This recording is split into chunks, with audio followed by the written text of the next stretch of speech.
నిఘా TV news కు స్వాగతం. ముందుగా హెడ్లైన్స్. నాటి మోదీ స్థానంలో మన్ కీ బాత్ కుర్రాడు.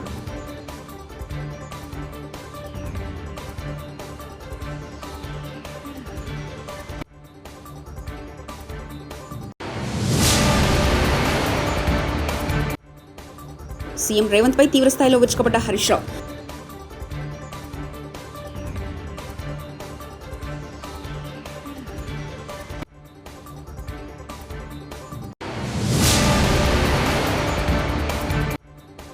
ప్రతి నెల వృద్ధులను చంపాలని లక్ష్యంగా పెట్టుకున్నారా షర్మిల.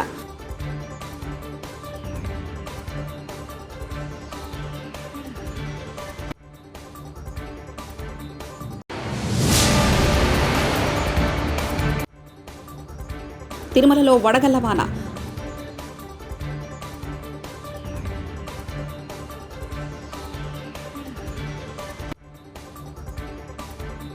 అదృష్టం వరించడంటే ఇదేనేమో. ఏకంగా ప్రధాని మోదీ ఒకనాడు పోటీ చేసిన సీట్ టికెట్ ఓ సాధారణ యువకుడికి దక్కితే, అది కూడా ఆయనకు చెప్పకుండానే మంజూరు చేస్తే, సిట్టింగ్ ఎంపీని కాదని మరీ ఇస్తే వినడానికి ఆశ్చర్యంగా కనిపించినా ఇది నిజం.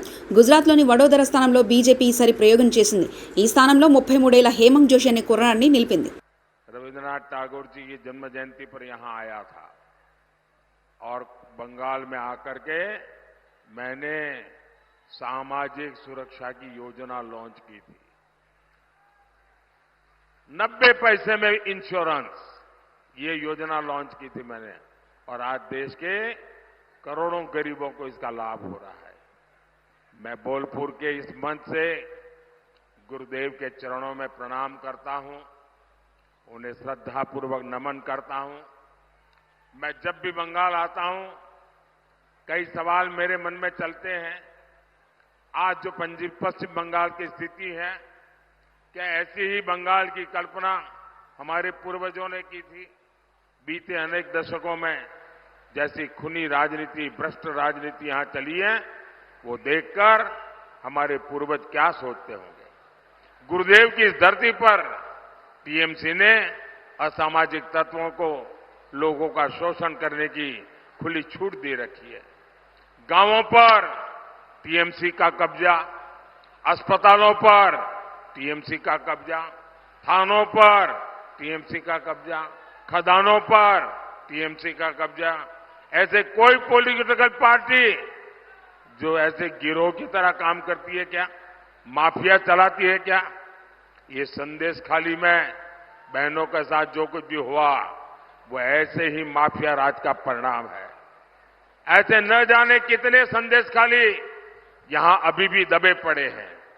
जब जांच एजेंसियां अपना काम करने आती हैं तो उन पर हमले किए जाते हैं और सरकार के लोग हमलावरों का साथ देते हैं. बंगाल में टीएमसी भीड़ तंत्र चला रही है, गणतंत्र की उसने कब्र खोद दी है. आए दिन कोर्ट को छोटी छोटी बातों के लिए यहां सरकार को फटकार लगानी पड़ती है. देश को लोकतंत्र और संविधान के विरुद्ध चलने वाले ऐसे कारनामों पर लगाम लगानी जरूरी है और इसके लिए आपको मोदी को मजबूत करना है. కేంద్ర హోంమంత్రి అమిత్ షా వీడియో మార్ఫింగ్ కేసులో 5 నిందితుల్ని బెయిల్ మంజూరు అయింది. ఈ కేసులో TPCC social media team members Pendyala Vamsikrishna, Manne Satish, Naveen, Asma Taslim గీతలను హైదరాబాద్ సైబర్ క్రైమ్ పోలీసులు అరెస్ట్ చేశారు. నిందితులను ఈరోజు నాంపల్లి కోర్టుకు హాజరుపరచగా వారికి కోర్టు కండిషనల్ బెయిల్ మంజూరు చేసింది. 10,000 పూచీకత్తుతో బెయిల్ మంజూరైంది. తదుపరి ఆదేశాలు వచ్చే వరకు నిందితులు ప్రతి సోమ శుక్రవారాలు కేసు ఇన్వెస్టిగేషన్ ఆఫీసర్స్ ముందు హాజరు కావాలని నాంపల్లి కోర్టు ఆదేశించింది. ముఖ్యమంత్రి రేవంత్ రెడ్డి నిన్న సిద్దిపేటలో చేసిన వ్యాఖ్యలు అసంబద్ధమైనవని మాజీ మంత్రి హరీష్ రావు అన్నారు. శుక్రవారం మీడియాతో మాట్లాడుతూ రేవంత్ రెడ్డికి దేవుడు శాపాలు పెట్టారని, ఆయన ఎప్పుడు నిజాలు మాట్లాడారంటూ వ్యాఖ్యలు చేశారు. సిద్దిపేట అభివృద్ధిని సీఎం కళ్ళు ఉండి చూడలేకపోయారంటూ విమర్శించారు. సిద్దిపేట అభివృద్ధిలో ఎన్నో జాతీయ, రాష్ట్ర స్థాయి అవార్డులు సాధించిందని తెలిపారు. సిద్దిపేట పేరు లేకుండా అవార్డులు రాలేదని, సిద్దిపేటకు తాము ఏం చేయలేదో రేవంత్ రెడ్డి చెప్పాలని డిమాండ్ చేశారు. సిద్దిపేటకు మెడికల్ కళాశాల, పోలీస్ కమిషనర్ కార్యాలయం, ఐటీ హబ్, రైతు బజార్ ఎన్నో తెచ్చామని, అన్నిటికి మించి తెలంగాణను తెచ్చామని చెప్పుకొచ్చారు. ఈరోజు ఈ ఎన్నికల్లో బాగా ఆలోచించి మీరు అందరూ ఓటేయాలి. పోయిన అసెంబ్లీ ఎన్నికల్లో ఏమైందంటే కాంగ్రెస్ పార్టీ వాళ్ళు 6 గ్యారంటీలని ఊరిచ్చింది. 100 రోజుల్లో అమలు చేస్తామన్నారు. మొదటి రోజే సంతకం పెడతామన్నారు. నమ్మి ఓటేసిన పాపానికి 6 గ్యారంటీల మాట దేవుడెరుగు గాని ఉన్నాయి కూడా వాపసు పోతా ఉన్నాయి. మన కేసీఆర్ ఉన్నప్పుడు మంచి మంచి పథకాలు అమలైనాయి. ఈ కాంగ్రెస్ వాళ్ళు వచ్చినాక ఈ సర్కారు రివర్స్ గేర్ లో నడుస్తున్నది. ఆ రోజు సర్కార్ దవాఖాన్లలో మీ బిడ్డ కాన్పుకు పోతే కేసీఆర్ కిట్ వస్తుండే. ఈ గవర్నమెంట్ వచ్చి 5 నెలలైంది, కేసీఆర్ కిట్ బంద్ అయిపోయింది. కేసీఆర్ ఉండగా బోరు బాయిల కాడ 24 గంటల నాణ్యమైన కరెంట్ వచ్చింది. కాంగ్రెస్ వాళ్ళు వచ్చిండ్రు, మళ్ళా కాలిపోయే మోటార్లు స్టార్ట్ అయినాయి. 12-14 గంటలు కూడా బాయి కాడ చక్కగా కరెంటు రానటువంటి పరిస్థితి వచ్చింది. అదేవిధంగా మూడో విషయం రైతు బంధు. కేసీఆర్ ఉండగా కరోనా కష్టకాలంలో కూడా టైం మీద పెట్టుబడికి రైతు బంధు ఇచ్చిండు మన కేసీఆర్. కాంగ్రెస్ వాళ్ళు వచ్చి 5 నెలలే వడ్లు కోతకొచ్చినాయి, కళ్ళకి వచ్చినాయి, కానీ పురాగా రైతు బంధు పడలే. ఇంకా రైతు బంధు మాయం, కళ్యాణ లక్ష్మి మాయం, కేసీఆర్ కిట్టు మాయం, 24 గంటల కరెంటు మాయం, అన్ని ఆగం చేస్తా ఉన్నారు. ఇవాళ ఇచ్చే కళ్యాణ లక్ష్మి చెక్కు కూడా టైం మీద వస్తలేదు. తులం బంగారం అన్నాడు పుణ్యాత్ముడు, తులం దేవుడేరు గారి కళ్యాణ లక్ష్మి చెక్కు కూడా బంద్ అయింది. నేను మొన్న ఎక్కడో సవాల్ చేసిన, అయ్యా రేవంత్ రెడ్డి ఇప్పుడు ఆయన కొత్త కథ పెట్టిండి, కొత్త రాగం. ఎప్పుడైనా టీవీ చూస్తే ఏం కనబడతాయి, అయితే తిట్లు లేకపోతే దేవుని మీద ఓట్లు. ఇదే కదా రేవంత్ రెడ్డి చెప్పేది, అయితే తిట్లు లేకపోతే దేవుని మీద ఓట్లు. గరీబోలకు వనికొచ్చేది ఒక్క ముచ్చట చెప్తాడా? అక్క జనులకు వనికొచ్చేదో, బీసీలకు వనికొచ్చేదో, రైతులకు వనికొచ్చేది ఉంటుందా? ఉన్నాయి కూడా కొట్టుడు. అప్పుడు అసెంబ్లీ ఎన్నికల ముందైతే ఇక బాండ్ పేపర్ మీద రాసిచ్చాడు. ఈ కాంగ్రెస్ వాళ్ళ పుణ్యమాని ఆ బాండ్ పేపర్ కూడా ఇప్పుడు పోయింది. బాండ్ పేపర్ అంటే ఒక నమ్మకం, బాండ్ పేపర్ అంటే ఒక విశ్వాసం. ఎందుకు? ఏదైనా భయాన్ని ఇచ్చినామని బాండ్ పేపర్ మీద 10 రూపాయల కాగితం మీద రాసుకుంటే కులంలో కూర్చున్నా, పెద్ద మనుషులో కూర్చున్నా, పోలీస్ స్టేషన్ పోయినా చెల్తుందని నమ్మకం. ఈ కాంగ్రెస్ వాళ్ళు చెప్తే వాడు నమ్మటట్లేడని బాండ్ పేపర్ మీద రాసిచ్చారు. ఇక మేము గెలవంగానే మొదటి సంతకం ఇదే, 100 రోజుల్లో ఇస్తాం. వచ్చే 2500 అక్క జిల్లాల బ్యాంకులు 1 తారీఖు నాడు వాడే అన్నారు. పాపం నమ్మి ఓట్లేస్తే నట్టేట ముంచింది ఈ కాంగ్రెస్ పార్టీ. నేను ఒక మాట అంటున్నా, ఇప్పుడు ఊళ్ళో ఎవరైనా చెక్ ఇస్తారు, చెక్ ఇచ్చి పైసలు తీసుకుపోతారు. చెక్ మనం బ్యాంకులో వేసినామనుకో, అది బౌన్స్ అయితే శిక్ష పడుతుందా పడదా? చెక్ బౌన్స్ అయితే ఏమైతుంది? మరి ఇలా కాంగ్రెస్ వాడు ఇచ్చిన బాండ్ పేపర్ బౌన్స్ అయింది కదా, 100 రోజుల్లో ఇస్తామని ఇచ్చిన బాండ్ పేపర్ బౌన్స్ అయిందా లేదా? మరి బాండ్ పేపర్ బౌన్స్ అయితే ఈ కాంగ్రెస్ కు శిక్ష పడాలా వద్దా? శిక్ష పడాలా వద్దా? పడాలంటే 13వ తారీఖు నాడు ఈ గుంపు నేర్చి గుంప గుయ్యి గుర్తు మీద ఓటు వేయాలి. గట్లయితే గిన్నె సోయికి వస్తాడు. రేపు అసెంబ్లీలో మా మైపాలన్నా నేను పళ్ళ గుడ్డి మెడలు. వృద్ధులకు పెన్షన్ పంపిణీలో వైకాపా ప్రభుత్వం వ్యవహరిస్తున్న తీరు దుర్మార్గమని ఏపీ కాంగ్రెస్ అధ్యక్షులు వైఎస్ షర్మిల విమర్శించారు. ప్రతి నెల ఇంతమందిని చంపాలని లక్ష్యంగా పెట్టుకున్నారా అని నిలదీశారు. కడపలో నిర్వహించిన మీడియా సమావేశంలో ఆమె మాట్లాడారు. ప్రభుత్వానికి బానిసలు కావాల్సిన అవసరం ఐఏఎస్ అధికారులకు ఏముందంటూ ప్రశ్నించారు. నిన్న బిడ్డల ఉద్యోగాల గురించి మాట్లాడాం. ఈరోజు ఎంప్లాయీస్ పడుతున్న కష్టాల గురించి మాట్లాడదలుచుకున్నాం. ఈరోజు మన రాష్ట్రంలో ప్రభుత్వ శాఖలో ఉన్న ప్రభుత్వ ఉద్యోగస్తులు 6 లక్షల పైనే. మరి అంతమంది ఉన్న ఈ ప్రభుత్వ శాఖ ఉద్యోగస్తులు బాగా చూసుకోవాల్సిన బాధ్యత ప్రభుత్వానిది కాదా? ఈ ప్రభుత్వ తీరు ఎంత బాధాకరంగా ఉంది అంటే, మంత్రులు కూడా ఈరోజు ఉద్యోగస్తులను చిన్న చూపు చూస్తూ ఏదో వాళ్ళు దానం పడేస్తే వీళ్ళు తీసుకోవాలి అన్నట్టు, మోకాలొంగి వీళ్ళ ముందు బ్రతకాలి అన్నట్టుగా వ్యవహరిస్తున్నారు. బహిరంగంగానే ఇలాంటి బొత్స లాంటి వాళ్ళు మినిస్టర్ల హోదాలో ఉండి కూడా ఇలాంటి కమెంట్లు చేస్తున్నారు అంటే ఇక వీళ్ళ తీరు, వీళ్ళ యాటిట్యూడు ఎంత ఘోరంగా ఉందో ఉద్యోగస్తులకే కాదు ప్రజలందరూ కూడా అర్థం చేసుకోవాల్సిన అవసరం ఉంది. వారి గొంతుని నొక్కేస్తూ, వారి హక్కులని కాలరాస్తూ ఈరోజు ప్రభుత్వం వ్యవహరిస్తున్న తీరు దారుణం.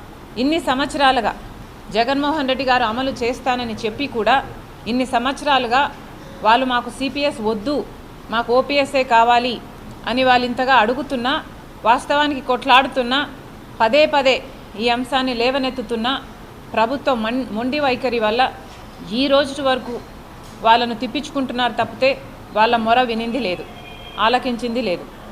మరి 5 సంవత్సరాలు ప్రభుత్వంలో ఉన్నారు. మరి 5 సంవత్సరాలుగా వాళ్ళ డిమాండ్స్లో ఏ ఒక్కటైనా మీరు నెరవేర్చారో లేదో ప్రభుత్వం సమాధానం చెప్పాలి. పోనీ ఒక్క విషయంలోనైనా మీరు వాళ్ళ తరపున నిలబడ్డారా? కనీసం వాళ్ళకు టీఏడిఏలు కూడా మీరు ఇవ్వటం లేదు. ఎన్ని విషయాలలో ఈ ఉద్యోగస్తులకి మీరు బకాయిలు ఉన్నారో ఒకసారి వెనక్కి వెళ్ళి రికార్డ్స్ చూడండి. కనీసం మెడికల్ బిల్స్ కూడా దాదాపు 150 కోట్ల రూపాయలు వాళ్ళ మెడికల్ బిల్స్ కూడా మీరు బకాయిలుగా పెట్టారు. లీవుకు సంబంధించి 2,000కు పైగా ఎంప్లాయీస్కు చెల్లించాల్సిన అవసరం ఉన్నా ఇంతవరకు చెల్లించటం లేదు. ఇలా దాదాపు 22,000 కోట్ల రూపాయలు ఉద్యోగస్తులకి ప్రభుత్వం బాకీ ఉంది. హెచ్ఆర్ఏ అయితే వాళ్ళ కనీస హక్కు, కానీ దాంట్లో కూడా కోత విధించింది ప్రభుత్వం. 11వ పిఆర్సీ ప్రకారము వీళ్ళకి ఇవ్వాల్సిన ఐఆర్లో కూడా కోతలు పెట్టారు. 12వ పిఆర్సీ అమలు చేయాల్సిన ప్రభుత్వము 12వది కాదు కదా, దగ్గరికి కూడా రాలేదు. ఇంకా 11వ దాంట్లోనే ఇరుక్కొని అది కూడా పూర్తి అమలు చేయకుండా దాంట్లో కూడా కోతలు పెట్టారు. ఇలా 1 కాదు 2 కాదు, ప్రతి విషయంలోనూ ప్రభుత్వ ఉద్యోగస్తులను మోసం చేసింది జగన్మోహన్ రెడ్డి గారి ప్రభుత్వం. పోయిన నెల ఎంతమంది చనిపోయారు అందరం చూసాం. అంటే వాళ్ళ ప్రాణాలకి లెక్క లేదు, వాళ్ళు చనిపోయినా పర్వాలేదు. ఏం ఆలోచన చేస్తుంది ప్రభుత్వం? సిఎస్ గారు అంతటి హోదాలో ఉండి మీరేదో ట్రయల్ అండ్ ఎర్రర్ లాగా ప్రతి నెల ఇంతమందిని పొట్టన పెట్టుకోవాలి, ఇంతమందిని చంపేసుకోవాలి అని ఏమన్నా టార్గెట్ పెట్టుకొని పనిచేస్తున్నారా? ఇంత ఘోరంగా ఒక ప్రభుత్వానికి బానిసలు కావాల్సిన అవసరము ఐఏఎస్లకు ఏముంది అని అడుగుతున్నాం. మీకు వాళ్ళు కాదు కండి జీతం ఇచ్చేది, మరొక్కసారి గుర్తు చేస్తున్నాం. మీకు జీతం ఇస్తున్నది ప్రజల డబ్బులు. ఇంత లాయల్టీ వైసీపీకి మేలు చేయాలి అన్న ఇంత లాయల్టీ పనికిరాదు. కేవలం ఈరోజు వైసీపీ పార్టీకి మేలు చేయడానికి నెల నెల ఇంతమందిని పొట్టన పెట్టుకుంటున్నారు మీరు. కాంగ్రెస్ పార్టీ దీన్ని పూర్తిగా ఖండిస్తుంది. వైసీపీ ప్రభుత్వానికి మేలు చేయడానికి చేస్తున్న ఈ ప్రయత్నాన్ని ప్రజలు తిప్పికొడతారు. దయచేసి ఇది చేయొద్దండి, ఇంకా చేసే అవకాశం కూడా మీకు ఉండదు. తిరుమలలో వడగండ్ల వాన కురిసింది. శుక్రవారం మధ్యాహ్నం ఉరుములు మెరుపులతో వాన కురవడంతో శ్రీవారి ఆలయ ప్రాంగణం మాడవీధుల్లోకి భారీగా నీరు చేరింది. కొద్ది రోజులుగా బాణుడి ప్రతాపంతో అవస్థలు పడుతున్న ప్రజలకు ఈ వర్షంతో కొంత ఉపశమనం కలిగించింది.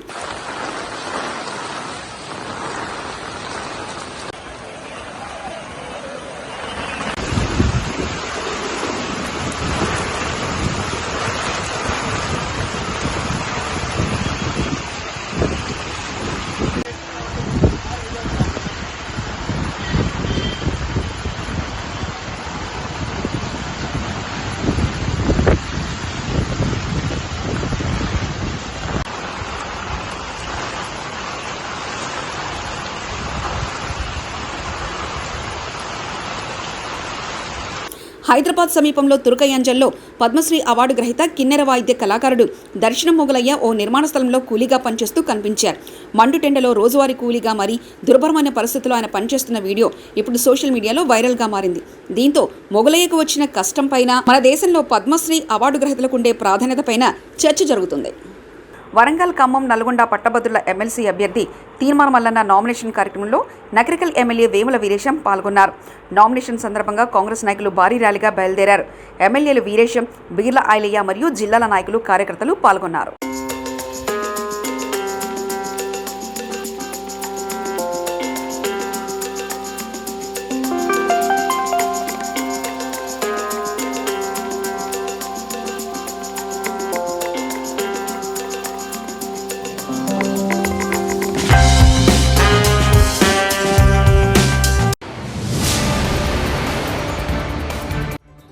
నాటి మోదీ స్థానంలో మన్ కీ బాత్ కుర్రాడు.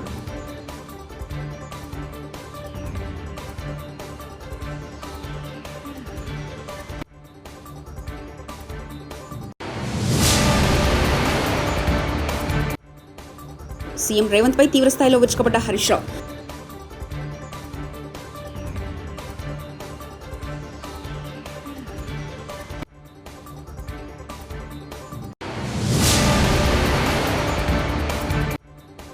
ప్రతి నెల వృద్ధులను చంపాలని లక్ష్యంగా పెట్టుకున్నారా? షర్మిల.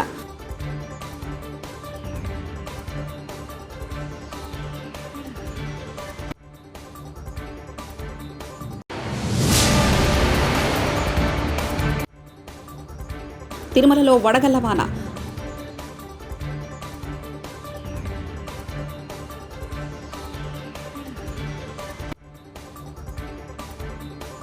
ఇవి బులెటిన్ విశేషాలు. చూస్తూనే ఉండండి నిఘా టీవీ న్యూస్.